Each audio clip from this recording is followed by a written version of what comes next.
വളരെ മനോഹരമായ ഒരു നഗര ദൃശ്യമാണ് ഇന്നത്തെ കുത്തക ബൂർഷ ദിനപത്രങ്ങളുടെ 1-ാം പേജിൽ വന്നിരിക്കുന്നത്. കണ്ണൂർ നഗരത്തിൽ നിന്നുള്ള ഒരു കാഴ്ചയാണ്. കാർഗിൽ റോഡിലെ യുദ്ധസ്മാരകത്തിന് സമീപം മുതൽ പഴയ ബസ് സ്റ്റാൻഡിനടുത്തുള്ള ട്രാഫിക് സർക്കിൾ വരെയുള്ള ഏതാണ്ട് 75 മീറ്റർ നീളം വരുന്ന റോഡ്. അതിനിരുവശവും നമ്മുടെ സഖാക്കള് കസേരയിട്ട് ഇരിക്കുകയാണ്. റോഡിന്റെ നടുവിലെ ഡിവൈഡറിനോട് ചേർന്നും സഖാക്കള് ഇരിപ്പുറപ്പിച്ചിട്ടുണ്ട്. അതിന്റെ അങ്ങേയറ്റത്തായി ജില്ലയിലെ വിപ്ലവ ജനകീയ നേതാക്കൾ നിരന്നിരിക്കുന്ന വേദി. ഏതൊരു ജനാധിപത്യ വിശ്വാസിയെയും കോൾമയിർ കൊള്ളിക്കുന്ന രോമാഞ്ചജനകമായ ഒരു ദൃശ്യമാണ് ഇത്. അറിയാതെ മുഷ്ടികൾ ചുരുണ്ടുപോയി. 2 ഇൻക്ലാബ് വിളികള് തൊണ്ടയിൽ വന്ന് കുരുങ്ങി നിന്നു. 10,000-കണക്കിന് ആളുകളെ ആവേശം കൊള്ളിക്കുന്ന ഇത്തരം വിപ്ലവ ദൃശ്യങ്ങൾ കേരളത്തിൽ നിഷേധിക്കാനാണ് കോടതികൾ ഇപ്പോൾ ശ്രമിക്കുന്നത്. പാർട്ടി അതിനെ ചെറുത്ത് തോൽപ്പിക്കുക തന്നെ ചെയ്യും. വിപ്ലവ പാർട്ടിയുടെ കേന്ദ്രവിരുദ്ധ സമരമായിരുന്നു നഗരത്തിലെ ഹെഡ് പോസ്റ്റ് ഓഫീസിന് മുമ്പില്. വഴിയടച്ച് സ്റ്റേജ് കെട്ടി പൊതുയോഗവും സമരവും നടത്തുക എന്നുള്ളത് മാത്രമാണ് ഇപ്പോൾ പാർട്ടി നടത്തുന്ന ഏക വിപ്ലവ പ്രവർത്തനം. മറ്റു സമയത്തൊക്കെ വൻകിട മദ്യ വ്യവസായികൾക്ക് ഫാക്ടറി കെട്ടിക്കൊടുക്കുക, അവർക്ക് മഴവെള്ള സംഭരണി നിർമ്മിച്ചു കൊടുക്കുക, അതുപോലെ തന്നെ ടോൾ പിരിക്കാൻ റോഡില് ബൂത്തുകൾ ക്രമീകരിക്കുക മുതലായ നിർമ്മാണാത്മക പ്രവർത്തനങ്ങളിലാണ് പാർട്ടി ഏർപ്പെടുക. ഇപ്പോൾ ഈ സമരം നടത്തുന്ന ആശാ വർക്കർമാരെ വരട്ടുന്നതിന് കുറച്ചു സമയം വേണ്ടിവരും. അത് കഴിഞ്ഞുള്ള സമയത്താണ് പാർട്ടി വഴി കയ്യേറുന്നതും അവിടെ സമരം നടത്തുന്നതും പൊതുയോഗം സംഘടിപ്പിക്കുന്നതും. പക്ഷേ ഈ ചില്ലറ വിപ്ലവ പ്രവർത്തനങ്ങൾ പോലും നമ്മുടെ ബൂർഷ കോടതികൾ സമ്മതിക്കുകയില്ല എന്ന് വെച്ചാൽ എന്താണ് ചെയ്യുക? പ്രത്യേകിച്ച് കണ്ണൂരിന്റെ കാര്യം നോക്കുക. കണ്ണൂർ പാർട്ടിക്ക് പതിച്ചു കിട്ടിയ ഒരു ജില്ലയാണെന്നാണ് ഇതുവരെ കരുതി വെച്ചിരുന്നത്. ആ ഒരു വിചാരത്തിലാണ് ഈ അടുത്ത കാലത്ത് നമ്മുടെ ADM നവീൻ ബാബുവിനെ ഭീഷണിപ്പെടുത്താനും മറ്റും പോയത്. ഇപ്പൊ കണ്ണൂരിലും കോടതി കയറി അങ്ങ് ഇടപെടുക, എന്താ ചെയ്യുക? പക്ഷേ കേരളത്തിലെ പോലീസ് പിണറായിയുടെയും P ശശിയുടെയും വകയായതുകൊണ്ട് അവരുടെ ഭാഗത്തു നിന്ന് യാതൊരു പ്രശ്നവുമില്ല. വേണ്ട ഒത്താശകളൊക്കെ ചെയ്തു തരും. പൊതുനിരത്തുകൾ കയ്യേറരുതെന്നും അവിടെ ഗതാഗതം തടഞ്ഞ് പൊതുയോഗമോ സമരമോ നടത്തരുതെന്നും ഇപ്പൊ ഹൈക്കോടതിയുടെ ഒരു നിർദ്ദേശമുണ്ട്. അത് നമുക്കും അറിയാവുന്ന കാര്യമാണ്. നമ്മളത് അനുസരിക്കാൻ കൂട്ടാക്കിയിട്ടില്ല എന്ന് മാത്രമേ ഉള്ളൂ. അപ്പൊ പോലീസ് എന്ത് ചെയ്യും? ഞങ്ങൾ ഈ വഴിയടയ്ക്കാൻ ചെല്ലുമ്പോൾ ഇങ്ങനെ ഹൈക്കോടതിയുടെ ഒരു നിർദ്ദേശമുണ്ടെന്നും അത് ലംഘിക്കാൻ പാടില്ല എന്നും ചൂണ്ടിക്കാണിക്കുന്ന ഒരു കത്ത് അല്ലെങ്കിൽ ഒരു നോട്ടീസ് ഞങ്ങൾക്ക് തരും. അപ്പൊ ഞങ്ങൾ എന്താ ചെയ്യുക? നമ്മുടെ ജയരാജൻ സാവ് പറഞ്ഞതുപോലെ ഞങ്ങൾ നീതിബോധമുള്ളവരായതുകൊണ്ട് ആ കത്ത് വാങ്ങിച്ച് അല്ലെങ്കിൽ ആ നോട്ടീസ് വാങ്ങിച്ച് പോക്കറ്റിൽ വയ്ക്കും. എന്നിട്ട് ഞങ്ങൾ വഴി തടയും, സമരവും നടത്തും. അപ്പോൾ പോലീസ് എന്ത് ചെയ്യും? ഞങ്ങളുടെ ഉത്തരവാദിത്തങ്ങൾ നിർവഹിച്ചു എന്ന മട്ടിൽ വളരെ ദൂരെ മാറി നിന്ന് കയ്യും കെട്ടി സംഭവങ്ങൾ കണ്ടുകൊണ്ടിരിക്കും. വാസ്തവത്തില് ഞങ്ങൾ കോടതി നിർദ്ദേശം ലംഘിക്കുന്നു എന്നുള്ളത് കൊണ്ട് തന്നെ പോലീസിന് വേണമെങ്കിൽ തടയാവുന്നതേ ഉള്ളൂ. വാസ്തവത്തിൽ അങ്ങനെയാണ് ചെയ്യേണ്ടത്. പക്ഷെ പിണറായി പോലീസ് അങ്ങനെ ചെയ്യത്തില്ല കേട്ടോ. അവര് കുറെ കൂടി നീതിബോധമുള്ളവരാ. അത് മാത്രമല്ല ജനാധിപത്യ വിശ്വാസികളുമാ. അതുകൊണ്ട് ഒന്നും കണ്ടില്ല എന്ന മട്ടില് അങ്ങ് നിന്നുകൊള്ളും.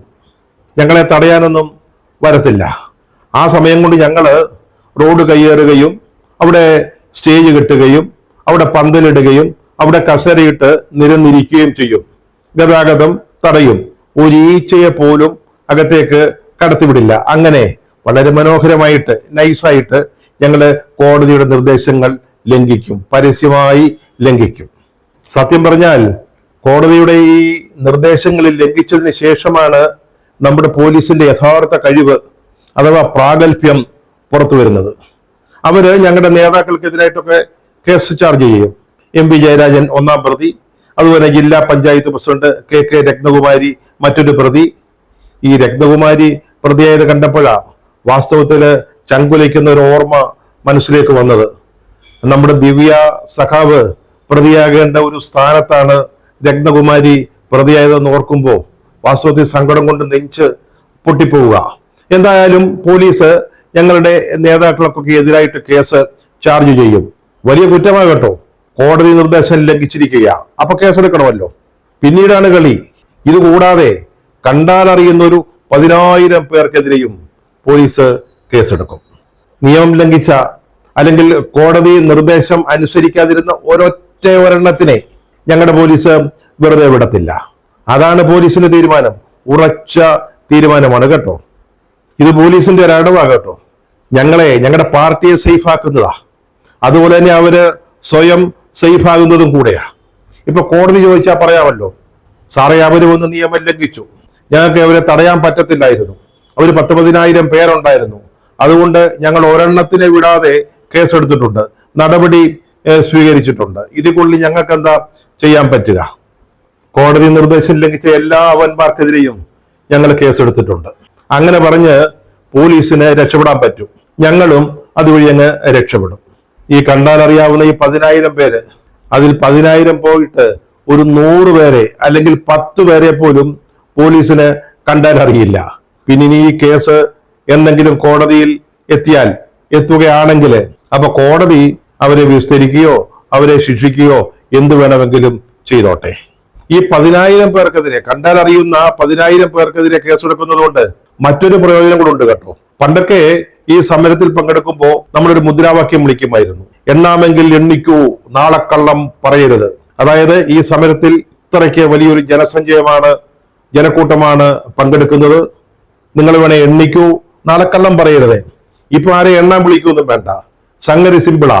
പോലീസ് തന്നെ കണ്ടാൽ അറിയാവുന്ന ഒരു 10,000 പേർക്കെതിരെ കേസെടുക്കുന്നതോടെ കുറഞ്ഞത് 10,000 പേരെങ്കിലും ഈ പരിപാടിയിൽ പങ്കെടുത്തു എന്നുള്ളത് വ്യക്തമാവും. ഇത് വാസ്തവത്തിൽ പോലീസ് കോടതിയുടെ കണ്ണിൽ പൊടിയിടായി ചെയ്യുന്നതാ കേട്ടോ. അവർക്ക് പിന്നീട് ആരെ വേണമെങ്കിലും പ്രതിയാക്കാം, ആരെ വേണമെങ്കിലും കേസിൽ നിന്ന് ഒഴിവാക്കുകയും ചെയ്യാം. FIR പറഞ്ഞിരിക്കുന്നത് കണ്ടാൽ അറിയാവുന്ന 10,000 പേരെന്നാ. അതുകൊണ്ട് പോലീസിന്റെ ഇംഗിതമനുസരിച്ച് ആരെയും പ്രതിയാക്കാം, ആരെയും കേസിൽ നിന്ന് ഒഴിവാക്കുകയും ചെയ്യാം. രാവിലെ 9:30 മുതൽ 12:30 വരെ ഗതാഗതം സ്തംഭിച്ചു, പൗരന്മാരുടെ സഞ്ചാര സ്വാതന്ത്ര്യം തടസ്സപ്പെട്ടു എന്നാണ് പരാതി, ഞങ്ങൾക്കെതിരായിട്ടുള്ള കേസ്. പക്ഷെ ഇതിനേക്കാൾ വലിയ ഗതാഗത തടസ്സങ്ങള്, സഞ്ചാര സ്വാതന്ത്ര്യം സ്തംഭിപ്പിക്കല്, ഇതൊക്കെ നടത്തിയിട്ടുള്ള പാർട്ടിയാണ് മൈലോഡ് ഞങ്ങളുടേത്. കേരളത്തിന്റെ ഭരണസ്ഥിരാ കേന്ദ്രമായ സെക്രട്ടേറിയറ്റ് ചുറ്റും ഉപരോധിച്ച് കടന്നിട്ടുണ്ട്, ഒരു ഈച്ചയെ പോലും അകത്ത് വിടാതെ. ഏറ്റവും അവസാനം ഉമ്മൻചാണ്ടി മുഖ്യമന്ത്രി ആയിരുന്നപ്പോഴായിരുന്നു ഈ പ്രകടനം, ഓർമ്മയില്ലേ? അതായത് എങ്ങനെയെങ്കിലും ഉമ്മൻചാണ്ടിയെ മുഖ്യമന്ത്രി സ്ഥാനത്ത് നിന്ന് താഴെയിറക്കുക എന്ന ലക്ഷ്യത്തോടെ 10,000-കണക്കിന് സമരഭടന്മാര് സെക്രട്ടേറിയറ്റ് വളഞ്ഞു കിടന്നു. സമരം ആദ്യമൊക്കെ വലിയ വിജയമായിരുന്നു. പക്ഷേ പിറ്റേന്ന് പ്രകൃതിയുടെ വിളി വന്നപ്പോഴാണ് ഞങ്ങൾ കീഴടങ്ങിപ്പോയത്. അന്ന് കോടതിയെയും പോലീസിനെയും പേടിച്ചിട്ടില്ല, പറഞ്ഞില്ല. ഈ പ്രകൃതിയുടെ വിളി അല്പം പേടിച്ചുപോയി. പിന്നെ ഇപ്പോഴ് കണ്ണൂരില് ഞങ്ങളെ പേടിപ്പിക്കാൻ വരികയാണോ? ഈ സമരം നടക്കുമ്പോഴേ നടന്നു പോകുന്നവർക്കും അല്ലെങ്കിൽ കാറേ കയറി പോകുന്നവർക്കും പോകാൻ വേറെ വഴിയൊന്നുമില്ല എന്നൊന്നുമില്ലല്ലോ. കണ്ണൂരിൽ ഞങ്ങൾ സമരം നടത്തിയത് കേന്ദ്ര സർക്കാരിനെതിരായിട്ടാ, അവരുടെ അവഗണനയ്ക്കെതിരായിട്ടാ, കേരളത്തിന്റെ ആവശ്യങ്ങൾക്ക് നേരെ മുഖം തിരിച്ചു നിൽക്കുന്നതിന് എതിരായിട്ടാ. അപ്പൊ ഞങ്ങൾ സമരം നടത്തേണ്ടത് എവിടാ? ഹെഡ് പോസ്റ്റ് ഓഫീസിന്റെ മുമ്പിലല്ലേ? കണ്ണൂരിലെ ഹെഡ് പോസ്റ്റ് ഓഫീസ് വേറെ ഇല്ലല്ലോ, ഒന്നല്ല ഉള്ളൂ. തിരുവനന്തപുരത്ത് രാജഭവൻ, അത് ഒന്നല്ലേ ഉള്ളൂ. അവിടെ കേന്ദ്രവിരുദ്ധ സമരം നടത്തുന്നത് രാജ്ഭവന്റെ മുമ്പിലല്ലാതെ അല്ലെങ്കിൽ AGS ഓഫീസിന്റെ മുൻപിലല്ലാതെ പഞ്ചായത്ത് ഓഫീസിന്റെ മുമ്പിൽ നടത്താൻ പറ്റുമോ? വഞ്ചൂർ മുക്കില് ഞങ്ങൾ നടത്താൻ തീരുമാനിച്ചിരുന്ന ഒരു പൊതുയോഗം, അത് വളപ്പിൻശാല നടത്തിയിട്ട് എന്തെങ്കിലും പ്രയോജനമുണ്ടോ? ഇതൊക്കെ കോടതിക്ക് അറിയാൻ മേല എന്നുണ്ടോ? ഞങ്ങളുടെ പൗരന്മാരുടെ സഞ്ചാര സ്വാതന്ത്ര്യമൊന്നും നിഷേധിച്ചിട്ടില്ല, അവിടെ വഴി തടയുകയല്ല ചെയ്തത്. ഞങ്ങൾ ഹെഡ് പോസ്റ്റ് ഓഫീസിന്റെ മുമ്പിൽ വഴി തടഞ്ഞങ്ങനെ ഇരുന്നപ്പോ പോലീസും മറ്റും ഈ വഴി തിരിച്ചുവിടുകയാണ് ചെയ്തത്, അല്ലെങ്കിൽ ഗതാഗതം വഴിമാറ്റി വിടുകയാണ് ഉണ്ടായത്. ഇവിടെ എവിടെയാണ് പൗരാവകാശ ലംഘനം സംഭവിച്ചിട്ടുള്ളത്? ഇനി ഇതിന്റെ മറ്റൊരു വശം പറഞ്ഞാല്, ഈ സമരത്തിൽ പങ്കെടുത്തവരും പൗരന്മാരാ. പക്ഷെ ഹെഡ് പോസ്റ്റ് ഓഫീസിന്റെ മുമ്പില് വഴി തടഞ്ഞ് സമരം ചെയ്യാനുള്ള അവരുടെ പൗരാവകാശം ലംഘിക്കുന്നതും ഞങ്ങളുടെ പ്രവർത്തകന്മാരുടെ അവകാശം തടയുന്നതും അതും പൗരാവകാശ ലംഘനമല്ലേ? എന്താ അതേപ്പറ്റി ആരും ഒന്നും പറയാത്തത്? വഞ്ചിയൂരിൽ വഴി തടഞ്ഞ് പൊതുയോഗം നടത്തിയതിന് ഞങ്ങളുടെ party secretary MP Govindan marks ഹൈക്കോടതിയിൽ ഹാജരാവേണ്ടി വന്നെന്നും മാപ്പ് പറയേണ്ടി വന്നെന്നും ഒക്കെ ഞങ്ങളെ പരിഹസിച്ച് നടക്കുന്ന ചില ആളുകൾ ഇവിടെ ഉണ്ട്. പക്ഷെ അതൊക്കെ ഒരു അടവാണ്. ചില സന്ദർഭങ്ങളിൽ അത്തരത്തിലുള്ള ചില പിന്മാറ്റങ്ങൾ വേണ്ടിവരും. അത് സാക്ഷാൽ കാറൽ മാർക്സ് തന്നെ പറഞ്ഞിട്ടുള്ളതാണ്. വിപ്ലവത്തിന്റെ വഴിയിൽ അതൊക്കെ പുതുമയുള്ള കാര്യങ്ങളല്ല. പക്ഷെ ഞങ്ങളുടെ MP ജയരാജൻ അദ്ദേഹം ഇതുകൊണ്ടൊന്നും പേടിക്കാൻ പോകുന്നില്ല, ആരോടും മാപ്പ് പറയാനും പോകുന്നില്ല. പണ്ട് 25 പേരോട് പ്രസംഗിച്ചതിന്റെ പേരിൽ ജയിലിൽ പോയിട്ടുള്ള ഒരാളാ, മനസ്സിലായില്ലേ? ഇനിയിപ്പോ 10,000 പേരോട് പ്രസംഗിച്ചതിന്റെ പേരില്, പോലീസ് തന്നെ പറയുന്നു 10,000 പേരുണ്ടെന്ന്, അവരോട് പ്രസംഗിച്ചതിന്റെ പേരില് ജയിലിലല്ല കഴിമരത്തിൽ പോകാനും ഞങ്ങളുടെ MP ജയരാജൻ സഖാവ് തയ്യാറാകും. അത് മാത്രമല്ല, അദ്ദേഹം ഒരു ആഗ്രഹം കൂടെ പറഞ്ഞിട്ടുണ്ട്. ഇന്നലെ കണ്ണൂരിൽ പ്രസംഗിക്കുമ്പോഴേ, അതായത് ഈ ചൂടുകാലത്ത് കുറെ കാലം കൂടി ജയിലിൽ കിടക്കുക എന്നുള്ളത് അദ്ദേഹത്തിന്റെ ഒരു ആഗ്രഹം ആണെന്നാണ്. കാര്യങ്ങൾ എന്തൊക്കെയായാലും റോഡും വഴിയും ഉള്ളിടത്തോളം കാലം ഞങ്ങളത് കയ്യേറുകയും സഞ്ചാര സ്വാതന്ത്ര്യം തടയുകയും ചെയ്യും. കോടതി എന്തു ചെയ്യുന്നു എന്ന് നോക്കാം.